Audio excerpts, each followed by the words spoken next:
Il est 20 h à Libreville, Gabon. Bienvenue sur Gabon 24. Dans les titres de l'actualité de ce journal, au Gabon, la Poste Banque va remplacer la Poste Finance va remplacer la Poste Banque. Le premier conseil d'administration tenu hier a permis d'examiner la concrétisation pour bientôt du nouvel établissement de microfinance.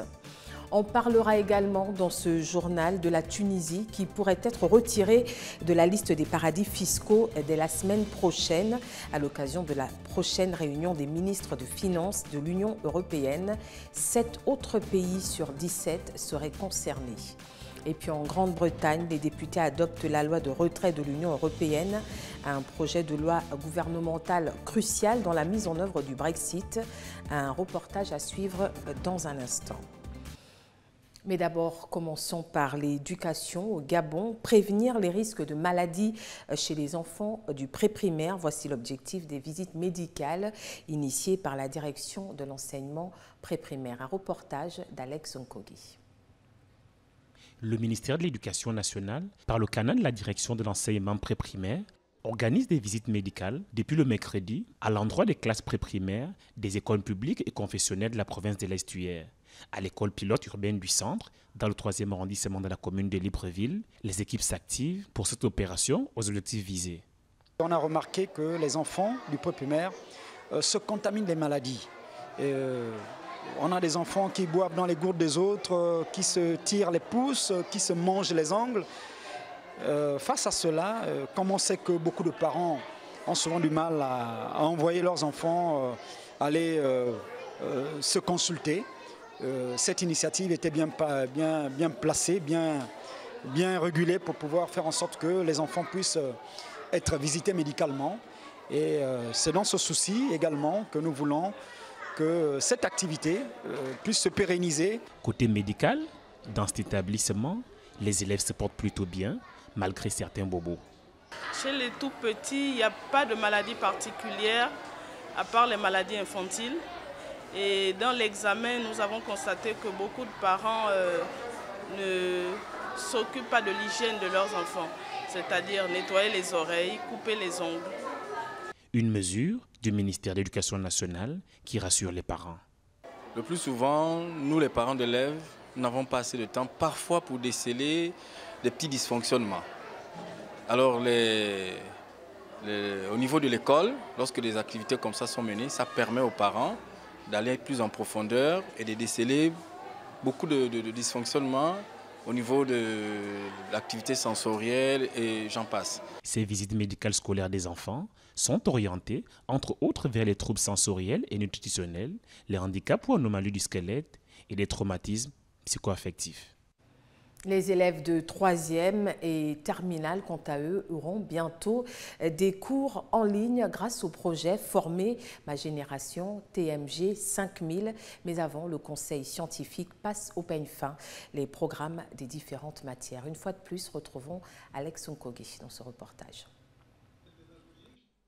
Communication par Skype entre les agents de l'UNESCO et les enseignants experts gabonais, voici comment s'est déroulé le conseil scientifique du projet Former ma génération, TMG 5000, initié par l'UNESCO et l'opérateur de téléphonie mobile RTL ce jeudi au sein de l'Institut national des postes et la technologie de l'information et de la communication, MPTIC. Sur quel aspect se penche le conseil? Élément de réponse avec le chef du projet. Nous sommes aujourd'hui ici à l'Institut national de postes, technologie de l'information et de la communication, donc à l'INPTIC, justement pour valider une partie de ces cours parce que nous sommes en train de les numériser, de les mettre en ligne dans une plateforme qui sera accessible gratuitement auprès de ces jeunes. La partie Gabon, par le canal du directeur général de l'INPTIC, rappelle son apport dans le projet TMG 5000. Ce centre à Vicenne est piloté par l'INPTIC avec les ressources, une partie des ressources de l'INPTIC, les experts de l'INPTIC que nous avons mis à disposition pour le fonctionnement du centre. Le projet TMG 5000 s'étend dans les 9 provinces. Il est lancé depuis 2013. À l'issue du New York Forum Africa, il avait pour but de former 5000 jeunes Gabonais dans les métiers de la technologie, de l'information et de la communication pour l'éducation. En grève depuis 3 semaines déjà, le syndicat des agents des affaires étrangères était chez le vice-président Pierre Claver Baganga Moussavou.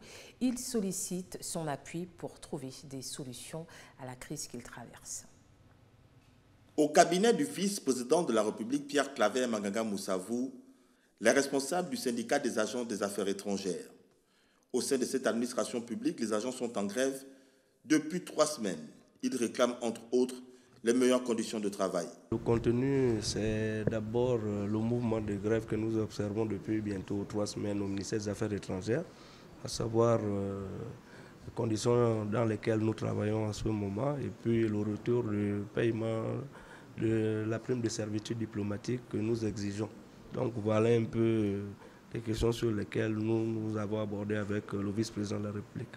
En posant sur la table de travail du vice-président de la République le document mettant en lumière leurs revendications, il sollicite son appui pour trouver des solutions à cette crise. On retient tout simplement que le vice-président de la République va être notre porte-voix auprès du chef de l'État, comme il l'a promis, pour que nous puissions sortir de cette situation. L'audience qui a duré plus d'1 heure d'horloge a pour finalité de ramener la sérénité, le calme et la paix au sein de ce ministère.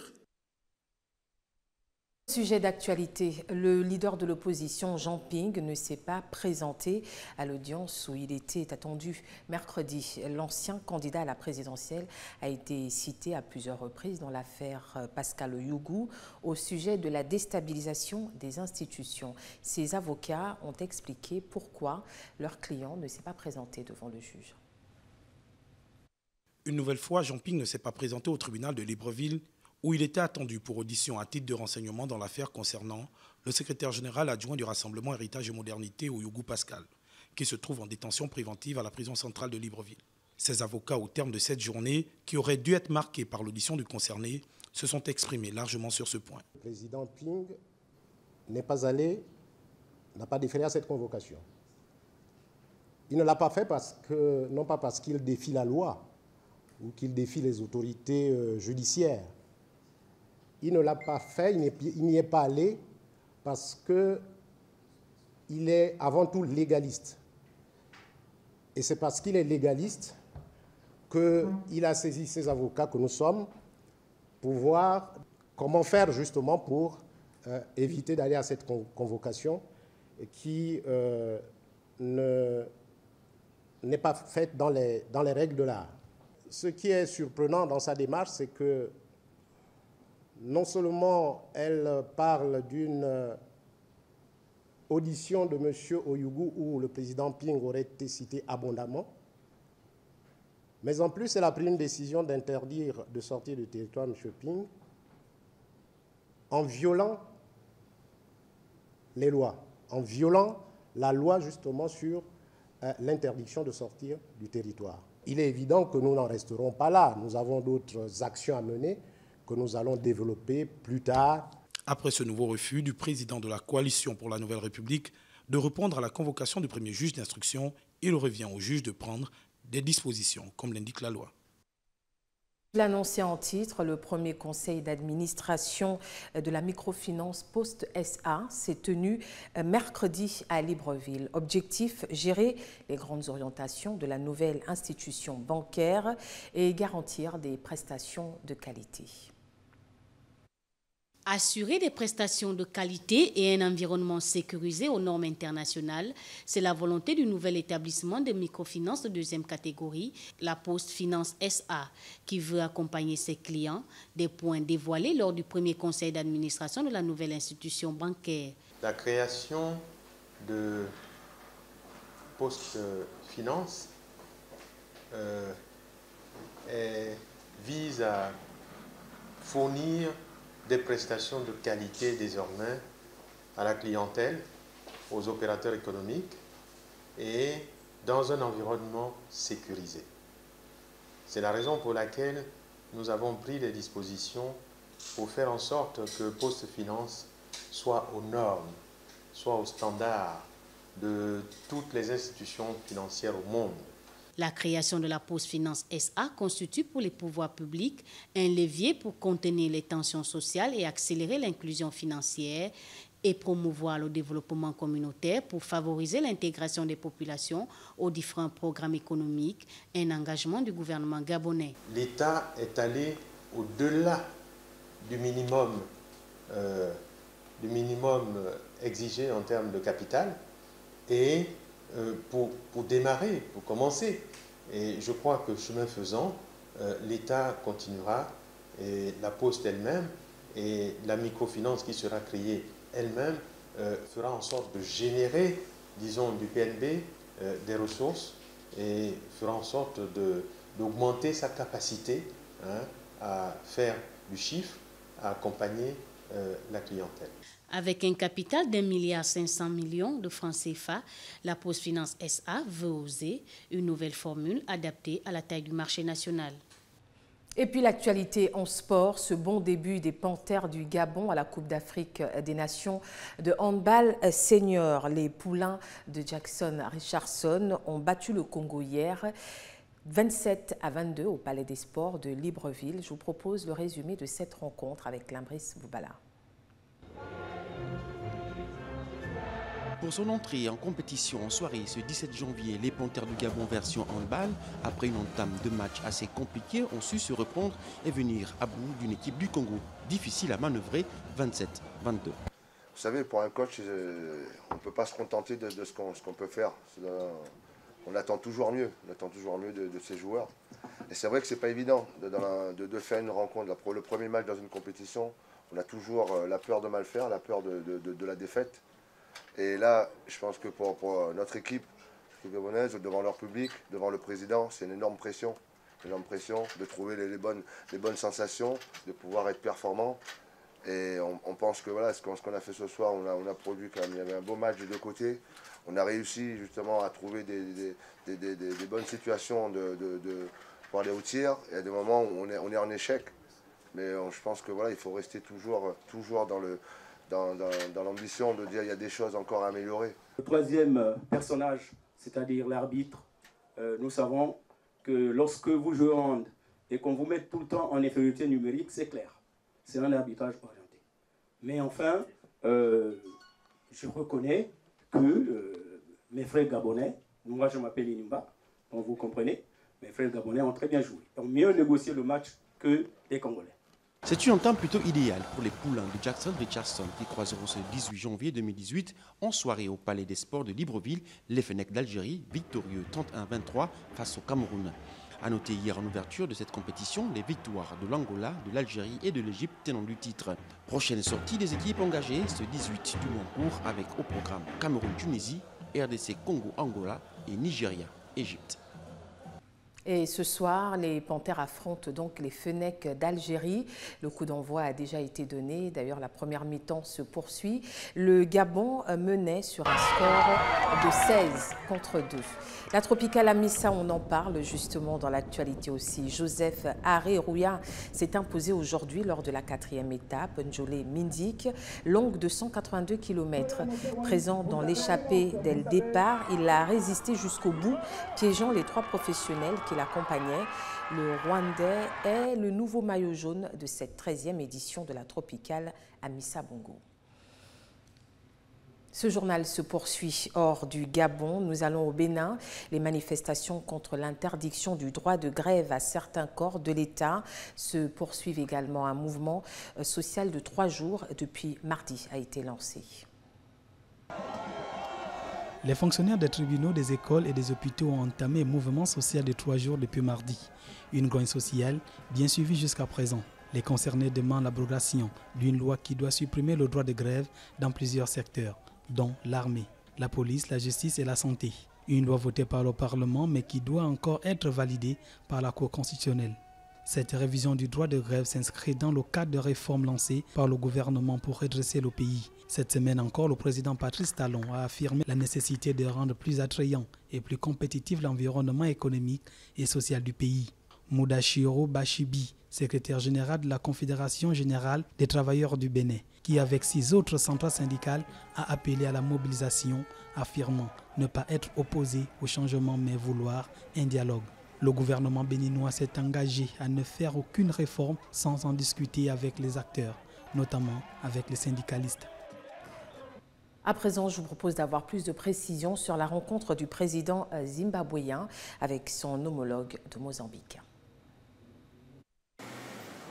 Le Mozambique continue d'être un partenaire et un pari sûr et viable pour l'économie du Zimbabwe, déclare le président mozambicain Philippe Nyusi lors de sa rencontre avec son homologue zimbabwéen Emerson Mnangagwa Maputo. Philippe Nyusi a tout de même salué le peuple zimbabwéen pour la forme pacifique de la transition gouvernementale.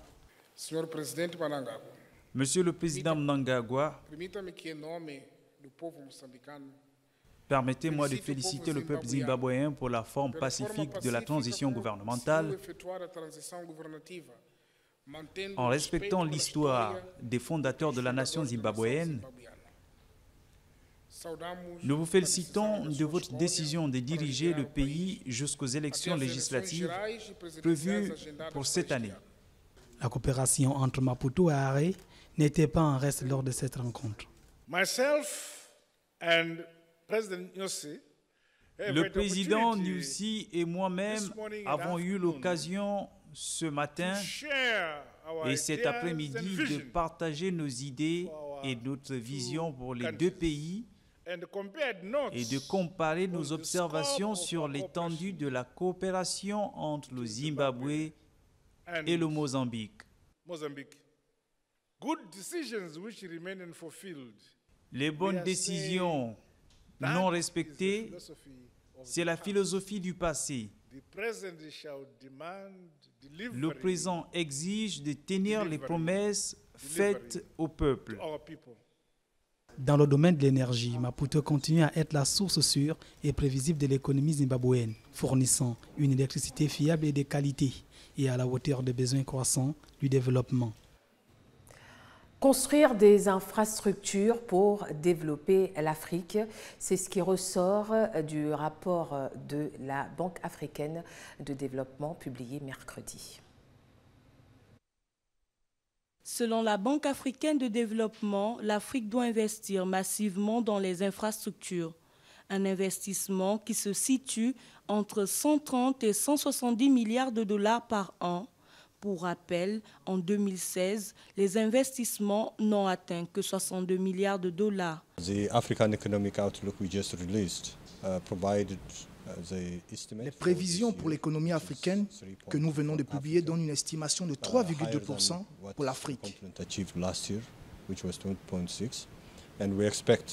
Ce qui est supérieur aux 2,6% de l'année passée et nous nous attendons à une moyenne de 4% pour les 2 prochaines années. En dépit de ce déficit d'investissement, la croissance devrait rebondir à 3,6% en 2017 contre 2,2% en 2016, puis grimper à 4,1% en 2018 et 2019. Nous avons fait une nouvelle estimation, 130 à 170 milliards de dollars par an sont nécessaires pour débloquer tout le potentiel de l'Afrique. L'Afrique de l'Est demeure la sous-région la plus dynamique avec une croissance estimée à 5,6% en 2017 contre 4,9% en 2016, puis 5,9% en 2018 et 6,1% en 2019. La BAD déplore cependant que la croissance de l'emploi ne suive pas la croissance économique, y compris dans les pays les plus dynamiques. Pour le président de la BAD, l'agriculture doit rester une priorité. Et parmi les autres besoins prioritaires, la BAD cite entre autres l'électricité, l'eau, les transports, mais également la santé et l'éducation. Le président égyptien et le premier ministre éthiopien ont insisté aujourd'hui au cours d'une conférence conjointe au Caire sur leur volonté d'éviter le conflit autour de l'épineux dossier du barrage éthiopien sur le Nil. Les précisions de Gabriel Ratanga. L'Égypte craint que la construction des gigantesques barrages de la Renaissance sur le Nil bleu entraîne une réduction du débit du fleuve dont elle dépend à 90% pour son approvisionnement en eau. Le président égyptien Abdel Fattah al-Sisi et le premier ministre éthiopien ont insisté sur leur volonté d'éviter le conflit autour de l'épineux dossier de ce barrage sur le Nil. L'Égypte croit fortement aux droits de l'Éthiopie et de tous les pays du monde de développement. J'expliquais que le bassin du Nil est doté d'énormes ressources et d'importants potentiels qui le rendent une source de coopération, de construction et de développement et non pas une source de conflit. et notamment en présence de possibilités de coopération dans les domaines de l'électricité, de l'agriculture, de l'industrie et des investissements. L'Égypte insiste sur ses droits historiques sur le fleuve garantis par des traités datant de 1929 et 1959 qui accordent près de 87% du débit du fleuve à l'Égypte et au Soudan. Le Nil offre et doit toujours offrir une occasion de coopération. Nous avons convenu que nous devons nous assurer que cette grande rivière ne devienne jamais une source de compétition, de méfiance ou de conflit. Lors d'une conférence de presse conjointe, Sisi a qualifié la visite du Premier ministre éthiopien de signe clair pour nos peuples et le monde entier de notre volonté politique, de la détermination à surmonter tous les obstacles entre les deux parties. Ces dernières se sont ainsi accordées sur l'idée que ce grand fleuve ne devienne jamais un objet de compétition, de méfiance et de conflit, a déclaré Dessaleng. Le barrage de la Renaissance situé sur le Nil Bleu est censé devenir la plus grande centrale hydroélectrique d'Afrique. Et puis je l'annonçais en titre, selon un document consulté par Reuters, la Tunisie pourrait être retirée des paradis fiscaux de l'Union européenne, une décision qui pourrait être adoptée dès le 23 janvier prochain à Bruxelles. La Tunisie pourrait bel et bien être retirée de la liste noire des paradis fiscaux de l'Union européenne. En effet, cette organisation souhaite retirer 8 pays de cette liste qui compte actuellement 17 juridictions. Parmi elles, la Tunisie, le Panama, la Corée du Sud, les Émirats arabes unis, la Mongolie, le Macao, Grenade et la Barbade. Toutes sont ainsi susceptibles de passer de la liste noire à la liste grise de l'Union européenne. Ces juridictions auraient en effet garanti qu'elles allaient modifier leur législation fiscale. Les pays inscrits sur la liste grise ont jusqu'à la fin 2018 pour prendre des actions demandées afin de ne pas être listés comme paradis fiscaux. Cette proposition d'allègement a été évoquée mercredi lors d'une réunion avec les ambassadeurs de l'Union européenne. Cependant, elle ne devrait être adoptée qu'à partir du 23 janvier à Bruxelles par les ministres des Finances du bloc. La Tunisie avait été inscrite sur cette liste noire en raison des régimes fiscaux préférentiels causant des dommages aux pays de l'Union européenne, notamment en accordant des avantages fiscaux élevés à l'exportation. Ceux-ci sont alors accordés à un contexte où le déficit de la banque commerciale en Tunisie s'est aggravé à 5,2 milliards d'euros. Et puis dans l'actualité, cette déclaration du Premier ministre français, l'expulsion des occupants illégaux de la zone où devait se construire l'aéroport de Notre-Dame-des-Landes, auquel le gouvernement a renoncé, commencera le 30 mars s'ils ne sont pas partis d'ici là. C'était sur TF1. Je vous propose de regarder un extrait de ces propos.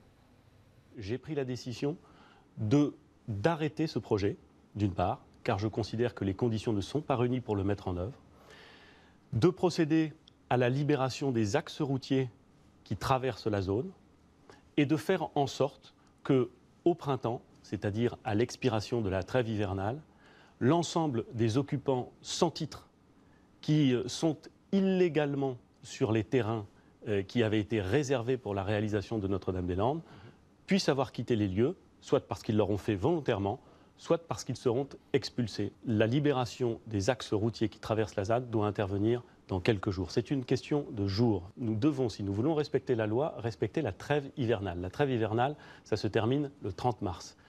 Nous pourrons constater le départ volontaire des occupants à compter du 30 mars, et si tel n'est pas le cas, nous commencerons à procéder aux expulsions.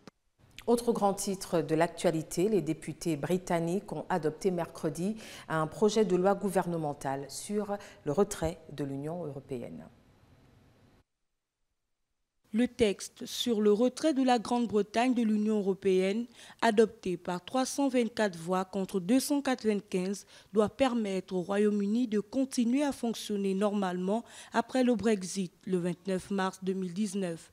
Concrètement, il doit mettre fin à la suprématie du droit européen sur le droit national britannique et intégrer dans le droit britannique les lois communautaires. Ce projet de la loi est essentiel pour préparer le pays à l'étape historique du retrait de l'Union européenne. Il garantit que dès le premier jour, nous aurons un livre de loi qui fonctionnera, qui assurera la sortie fluide et ordonnée souhaitée par les gens et les entreprises à travers le Royaume-Uni et qui sera effectuée par ce gouvernement. L'adoption du projet de loi marque certes une victoire pour le gouvernement, souvent chahuté durant les débats, mais son examen se poursuivra à partir du 30 janvier devant la Chambre des Lords, majoritairement pro-européen, où il pourrait connaître un nouveau lot d'obstacles et de surprises. Alors que le pape François doit se rendre au Pérou, des activistes réunis à Lima accusent le souverain pontife de ne pas défendre les enfants victimes d'abus sexuels. Manifestations, banderoles, polémiques, la présence aux côtés du pape de Juan Barros, un évêque chilien soupçonné d'avoir protégé un influent prêtre accusé de pédophilie, assombrissait la visite du Saint-Père cette semaine au Chili. Soyons honnêtes, le but du voyage du pape au Chili et au Pérou est de protéger son image et pas les enfants. En janvier 2015, le pape François avait pris la décision très controversée de nommer ce prélat à la tête du diocèse d'Osorno dans le sud du pays, bien qu'il soit soupçonné d'avoir tué les agissements pédophiles d'un vieux prêtre. Le pape est très bon sur les mots, sur l'image, mais en fait, il n'a rien fait de fondamental pour protéger les enfants. L'octogénaire, Père Fernando Caradima, un ancien formateur charismatique de prêtres, a été reconnu coupable en 2011 par un tribunal du Vatican d'avoir commis des actes pédophiles dans les années 1980 et 1990. Il a été contraint à se retirer pour une vie de pénitence. En avril 2011, l'Église catholique du Chili avait demandé formellement pardon pour tous les abus sexuels sur des enfants commis par des membres du clergé et pour son manque de réactivité. Voilà, ce journal va se refermer. Voici à présent le rappel des principaux titres qui l'ont constitué. On l'a vu, au Gabon, la Poste Finance va remplacer la Poste Banque. Le premier conseil d'administration tenu hier a permis d'examiner que le nouvel établissement de microfinance deuxième catégorie soit bientôt opérationnel. Et puis la Tunisie qui pourrait être retirée de la liste des pays des paradis fiscaux dès la semaine prochaine à l'occasion de la réunion des ministres des Finances de l'Union européenne le 23 janvier prochain précisément. 7 autres pays sur 17 seraient concernés. Et enfin, en Grande-Bretagne, les députés ont adopté la loi de retrait de l'Union européenne, un projet de loi gouvernementale crucial dans la mise en œuvre du Brexit. Voilà pour l'essentiel de cette édition qui se referme. C'était donc le journal de la rédaction de Gabon 24. Si vous l'avez suivi, merci. J'aurai plaisir à vous retrouver demain dès 18 h.